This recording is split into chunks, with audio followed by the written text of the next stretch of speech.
Okay, chapter 2, frame the shot. So the thing here is these are just some basic rules. And if you play along with this, you're going to see, man, I see this stuff all over on TV. These are rules everyone's following. And it's basically just about how to not always directly center somebody on the frame, how to make choices about how to hold the phone, and then just where to look, how to hold the phone so that you get the best possible result. All right. So the first thing, is there a right way to hold a camera? Every year, I feel like the answer on this changes. You just need to understand that there's two ways. And for classic video formats like website videos, bio videos, stuff like that, you're going to want to hold the camera horizontally.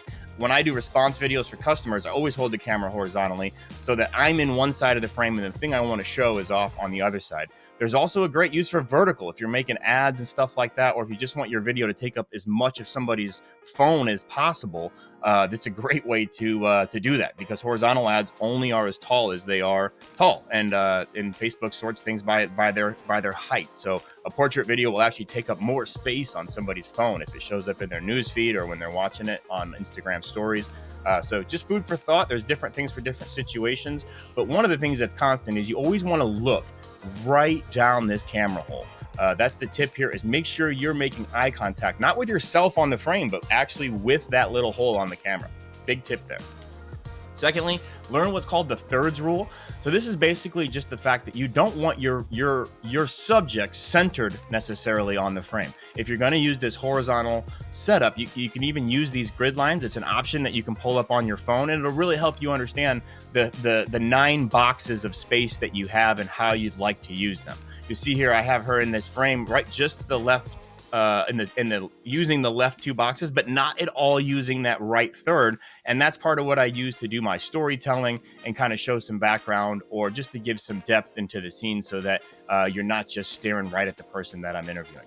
If you're going to go portrait style, it's sort of the opposite, where you do just put them dead center in the frame the way you would if you were taking a picture, but still pay attention. What's that background like? What's behind them? Is there color back there? Is it boring? And hopefully never should it be on a flat wall. That's the worst case scenario, right? And we'll talk more about how to frame that and set that up here in the next chapters. So this is the biggest mistake that people make. I call this the Grand Canyon effect, but this is a great background. They've put her in a great place, but they've put her so far back that I see below her feet and above her head. This isn't the way that people want to talk to other people, because I can't see her face. I can't read her expressions. And so I'm losing that ability to control the customer with tone of voice and my body language and the little things I'm doing with my eyebrows, right? And I also make it harder on the microphone to do its job. So you want to start with a background that's just like this, but move that person up to where they could reach out and smack the phone out of your hands if they wanted to. And this is the difference that everybody's making this mistake-wise on, is they're not setting up their subject the way a newscaster's set up, where they're in the frame and you can actually see as much of the person as you can the background. You'll notice we've taken advantage of the thirds rule again, but this time put her off just to the right rather than off just to the left. And look at what's off to the left is our dealer of the year. So we're sort of telling some story here, giving people places to look and controlling where we'd like them to look with the way we put the person in the shot. So generally, if you missed all that, just move the person up close. So when you're picking a background, one of the things you want to focus on is having color, depth, and straight lines. And this allows you to have a shot that's more engaging. You'll notice I've got various colors in here, various depths, things at different distances in the shot, and straight lines tend to create angular lines as they go into the background, as you might have learned in art class, and they look great. So straight lines never show up on camera as straight. So it's one of the things that adds some geometry to the background to make it look cool. So just ask yourself, when you're setting up for an interview or putting somebody on the camera, is there color in this frame? Is there depth in this frame? Is there straight lines? It doesn't have to be all three. Any combination of those will work. I've definitely found myself in the past dragging yellow mop buckets into a frame just to put a splash of color in there. But keep that in mind. So again, the key to this chapter, 100% when you're framing the shot, is pick a great background that works with your light.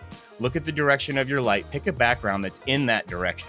Then, once you like the background, then move the person in. Too often somebody says, hey, I'm going to film you. You stand there, and then they spin around them, right? You decide where you want to stand, and then have that person come up to you until they occupy this amount of the frame, left or right side of the frame, right? When you frame somebody in the shot, it makes for a shot that's more watchable. The more watchable your videos are, the better your videos are. So go play around with backgrounds, depth, color, straight lines, and make sure to use that thirds rule. You have guidelines on your phone to create some awesome videos, and I'll see you over in chapter 3.